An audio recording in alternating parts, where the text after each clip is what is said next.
विष्णु गुरुदेवो महेश्वरः गुरु साक्षात् परब्रह्म तस्मै శ్రీ గురవే నమః. జగద్గురువులైనటువంటి మాతా జైనమ్మాజీ సమేతంగా ఉన్న శ్రీ శ్రీ శ్రీ శ్రీ కమలీబాబా వారి పాదపద్మములకు నమస్కరిస్తూ సర్వ విఘ్నోపశాంతికి గురుదేవుని యొక్క ఆశీస్సులతోటి ఆత్మబంధువులతో రోజు ఒక విషయాన్ని మనం తీసుకొని ఆధ్యాత్మిక విషయాలను చర్చించుకుంటూ అర్థం చేసుకుంటూ ఆత్మసాధనని అవసరమైనటువంటి జ్ఞానాన్ని మనం తెలుసుకొనిచున్నాము. ఈరోజు ఆత్మీయ బంధువులందరితోనూ చెప్పుకోవలసుకున్నటువంటి విషయం, ముచ్చరించుకోవలసిన విషయం, బాబాజీ షట్ ప్రకరణలు మనకు చెప్పి ఉన్నారు అని కదా మనం వివరించుకొని ఉన్నాము. అందున ఈరోజు మనోమస్తిష్కోపాసన లేదా మనోమస్తిష్కో వ్యాయామము, ఇది బాబావారు ప్రాణాయామము, ప్రణవధారణ, వ్యాయామక్రమ ప్రార్థన, మనోమస్తిష్కోపాసన, ఉపవాసము, మౌనము అనే 6 విధి విధానాలని మనకి అందించి ఉన్నారు. అందులో ఇది 4వదైనటువంటి మనోమస్తిష్కోపాసన. మనస్సును, మనో అంటే మనసు, మస్తిష్కము అంటే మేధస్సు, అవపాసన అంటే దాన్ని సాధనతోటి వ్యాయామ ప్రార్థన ఎలా చేస్తున్నామో అలా నిత్యము దాన్ని సాధన చేయటమే దీని కృతకృత్యురాలు అవడానికి ఆస్కారం ఉంటుంది. దీని గురించి వివరించుకుందాము ఈరోజు. అయితే ముందుగా ఒక చిన్న విషయాన్ని మీకు విన్నవించదలుచుకున్నాను. పూజలు కోటి చేస్తే సమం జపహ అంటారు. స్తోత్రం పూజలు కొన్ని కోట్లు పూజలు చేస్తే దానిని ఒక స్తోత్రంతో సమానము అంటారు. అలాగే కొన్ని కోట్ల ఆ స్తోత్రాలను చేస్తే దాన్ని జపము అని అంటారు. అలాగే కోటి జపాలను చేస్తే సమంకి ధ్యానము అంటారు, ఒక ధ్యానం అవుతుంది అంటారు. అలాగే కోటి ధ్యానాలను చేస్తే సమోల్లయ, ఒక్క క్షణకాలం లయం అవుతాము. అది కోటి ధ్యానాలు చేస్తేనే ఒక లయం అంటే లిప్తపాటు కాలంలో ఆత్మానుభూతి నిర్వికల్ప సమాధిలోకి వెళ్ళగలుగుతాము అని అర్థం. పూజ కోటి సమం స్తోత్రం, స్తోత్రం కోటి సమోల్ల జప, జపం కోటి సమోధ్యానం, ధ్యానం కోటి సమోలయ అని మన పెద్దలు వాక్యం చెప్తారు.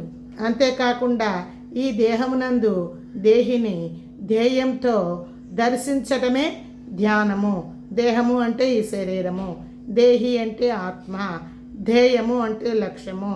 లక్ష్యంతో దర్శించటము అంటే కనుగొనడము, చూడడము అంటే దివ్యానుభూతి పొందటము, చూడడమే ధ్యానము. ఇది మనోమస్తిష్కోపాసన యొక్క అర్థాలు. మనస్సుని మస్తిష్కమునందు లయం చేయడమే మనోమస్తిష్కోపాసన అని అంటారు. మస్తిష్కంలో మనం చెప్పుకున్నాం శాస్త్రార స్థితి, శాస్త్రదళ పద్మం ఉంది. అక్కడే గురుస్వరూపమైనటువంటి పరమాత్మ స్థానము, అక్కడ బ్రహ్మరంధ్రం ఉంది. భగవంతుడి నుంచి వచ్చే దివ్య కిరణాలు మన దేహంలో ప్రసరించడానికి ఆస్కారమైన మార్గం ఉంటుంది. మనం భగవంతుడిని చేరడానికి కూడా ఆస్కారం ఉంటుంది. అది బ్రహ్మస్థానము అని చెప్తారు. ఇలా దీన్ని చేరే మార్గం బాబాజీ ధ్యానాలు అనేక రకంగా చేస్తారు. జ్యోతి ధ్యానం అని, జప ధ్యానం అని. జపం చేయగా ఎప్పుడో ఒకసారి లయం అయిపోతాం. అలాగే జ్యోతి ధ్యానం అని, ఆగ్నేయ చక్రమునందు జ్యోతిని దర్శించినట్టుగా ఆ జ్యోతి దీపంతో వెలుగును చూస్తూ అలా ధ్యానం చేస్తారు. ఈ చాలా రకాల ధ్యానాలు ఉన్నాయి.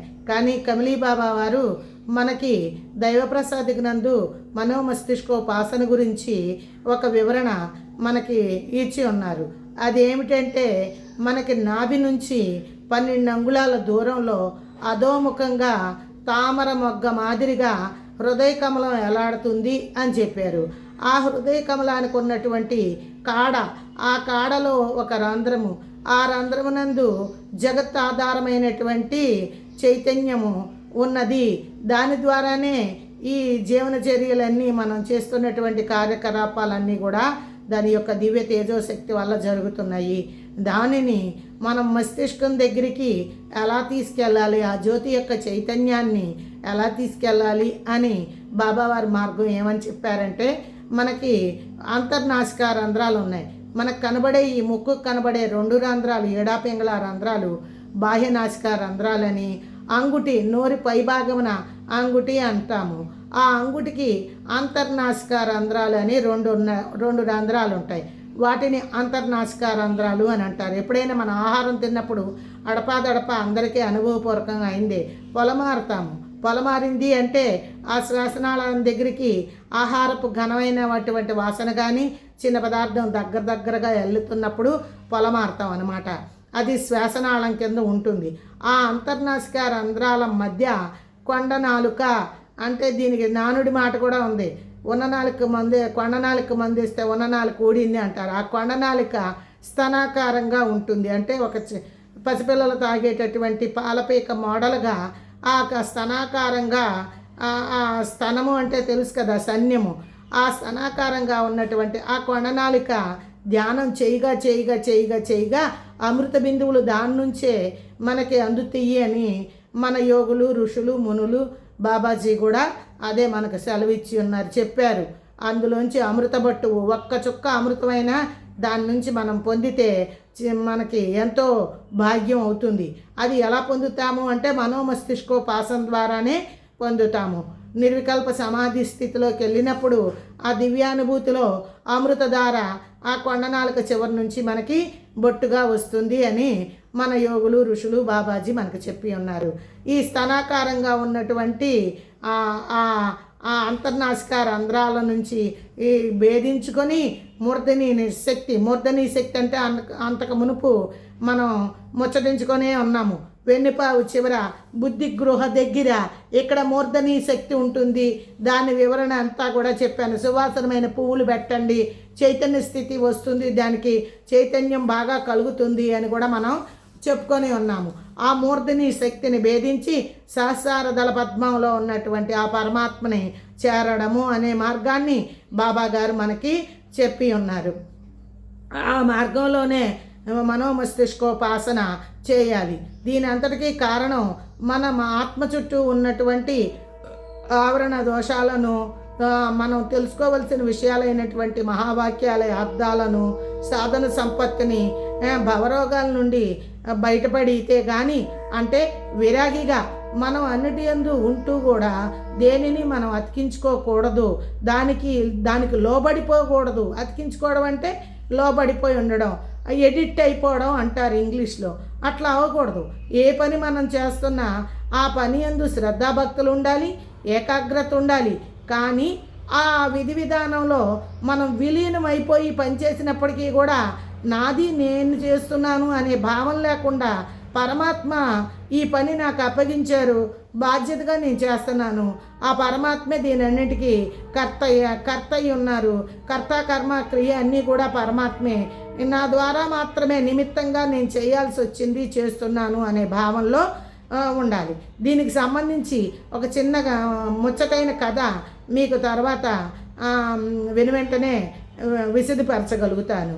ఆ విధంగా మనం విరాగిగా ఉంటూ సర్వకార్యం మన జగద్గురువులైనటువంటి కృష్ణ పరమాత్మ కూడా మధ్య మార్గమే సులభమైంది అంటే అతిగా వెళ్ళకు, అలాగని తక్కువలో ఉండబాక మధ్య మార్గంలో ఉండు అని చెప్పారు.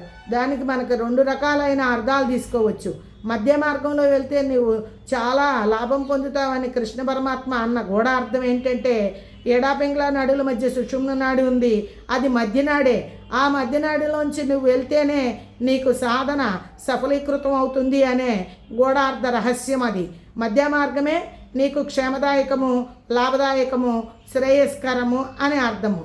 అలాగే లౌకిక వ్యవహారంలో మనం తీసుకున్నట్లయితే మధ్య మార్గమే అంటే దేనిని అతి తక్కువగా మనం చేయకూడదు, అలాగే అత్యధికంగా అంటే అతివృష్టి అనావృష్టి కాకోకుండా మనం ఎంతవరకు దాన్ని సమయాలను బట్టి ఆలోచన వివేకాన్ని ఉపయోగించుకుంటూ మన బాధ్యత మన ధర్మం ఎంతవరకు ఉందో అంతవరకే చెయ్యాలి. ఏ పనులు చేసినప్పటికీ కూడా ఇది నేను చేస్తున్నాను ఇది అనే భావన లేకోకుండా పరమాత్మ మన ద్వారా చేయింపబడుతుంది ఈ పని అని భావించుకోవాలి. నిర్లిప్తగా ఉండి సాక్షిగా ఉండి నిర్గుణగా మారడానికి అవకాశాలతోటి మనం ఈ సాధన ఆత్మ పరిశీలన చేసుకుంటూ చేస్తే మనం సాధనలో సఫలీకృతం అవుతాం. దివ్యానుభూతులు బాబాజీ యొక్క కృపా కటాక్షములు మనం పొందగలుగుతాం. ఇదే మనోమస్తిష్కోపాసనకు ఉన్నటువంటి రహస్యం. మనం ఏవి వదలుకోకుండా అన్నీ మనమే అని భావించుకొని అంత నా ద్వారానే ఉంది నేనే కర్తని అనే భావంలో ఉంటే సాధన ఏమీ ఫలించదు. మనం గుణరహితులుగా అయితేనే గుణాలను కనీసం కొన్నన్నా దాటుకుంటూ వెళ్తేనే ఏదైనా ఒక పని చెయ్యాలి అంటే ఆ పనిని మనం మొదలు పెట్టాలి, దాన్ని సక్రమంగా చేయాలి. విధి విధానం ఎలా చేయాలో అలా చేస్తేనే మనం సఫలీకృతం అవుతాం. కాబట్టి మనోమస్తిష్కోపాసన చెయ్యాలంటే మనం సాధన సంపత్తిని అర్థం చేసుకోవాలి, మహావాక్యాల యొక్క వివరణ తెలుసుకోవాలి, అరిషడ్వర్గాల్ని అదుపులో ఉంచుకోవాలి, భగవంతుడి యొక్క తత్వాన్ని పరిపూర్ణ జ్ఞానంతో చేసుకొని ధ్యానంలో కూర్చున్నప్పుడు నిర్విషయంగా మనస్సును ఉంచాలి. అప్పుడే మనస్సు లయమైనప్పుడు మాత్రమే నీకు స్థితి నీకు అంటం పొరపాటు అయిపోయింది, క్షమించాలి, మనకు స్థితి కుదురుతుంది. ఆ స్థితి కుదిరి ఆలోచనలు వచ్చినంత కాలము మనకు స్థితి కుదరదు. దేహాన్ని కూడా నిశ్చలంగా ఉంచాలి. నీకు అనుకూలమైనటువంటి సుఖాసనంలో కూర్చొని నువ్వు ఆ ప్రయత్నాన్ని మనమందరం కూడా చేసినట్లయితే మనోమస్తిష్కోపాసన అనే ఆ ప్రక్రియ యొక్క ఫలితాన్ని మనం పొందగలుగుతాము. గురువు ఆశీస్సులతోటి భగవంతుడి యొక్క కృపా కటాక్షములతోటి. మనోమస్తిష్కోపాసన అంటే ధ్యానము. దేహి అంటే ఆత్మే, ఆత్మకి అనేక పేర్లు ఉన్నాయి. జ్ఞాత అంటే కూడా ఆత్మే, చైతన్యము అన్నా కూడా ఆత్మే, ఎరుక అన్నా కూడా ఆత్మే. ఇలాగ అనేక నామాలతో చైతన్యం పిలువబడుతూ ఉంటుంది. అలా ఈ ధ్యానంలో మనకి 2 స్థితులు లభిస్తాయి. ఒకటి సవికల్ప సమాధి, 2 నిర్వికల్ప సమాధి. వీటి గురించి తర్వాత మనం చెప్పుకుందాము.